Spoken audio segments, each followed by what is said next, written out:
হলুদের গুঁড়া নিয়েছি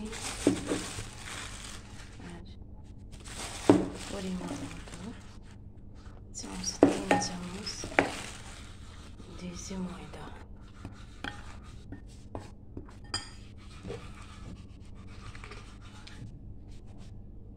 দিচ্ছি পরিমাণ মতো লবণ,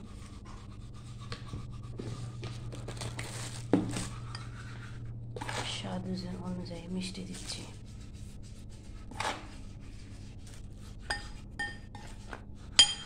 আমি ব্যাটারটা বানাচ্ছি পাটিসাপটার জন্য। এখানে কুসুম কুসুম গরম পানি দিয়ে দিচ্ছি।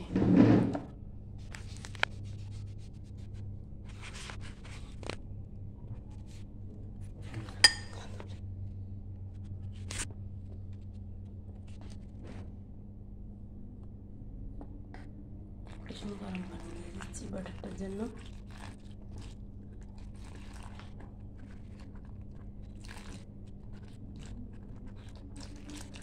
সবটুকু লাগবে।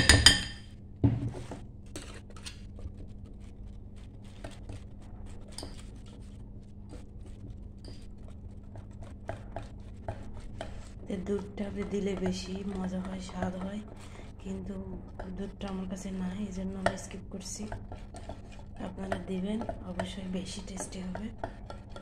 এটা হয়ে গেছে, ব্যাটারটা এরকমই হবে, খুব বেশি পাতলা না আবার খুব বেশি ঘনও না। তো হয়ে গেছে।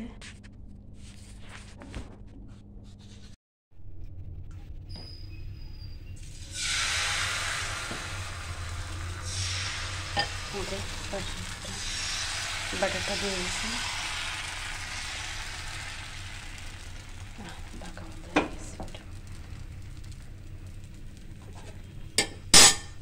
এই যে তৈরি করছি নারকেল, তারপরে দুধ, আর এখানে আমি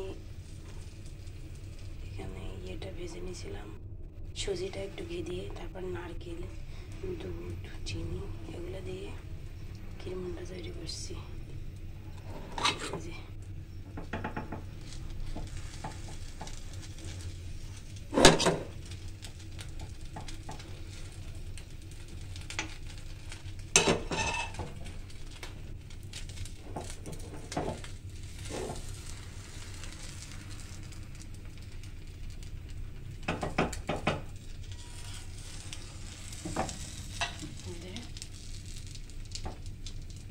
এক হাতে একাই করা যায় না, এগুলো দুইজন হলে বেশি ভালো হয়, যেহেতু ক্যামেরা ধরার লোক থাকে না।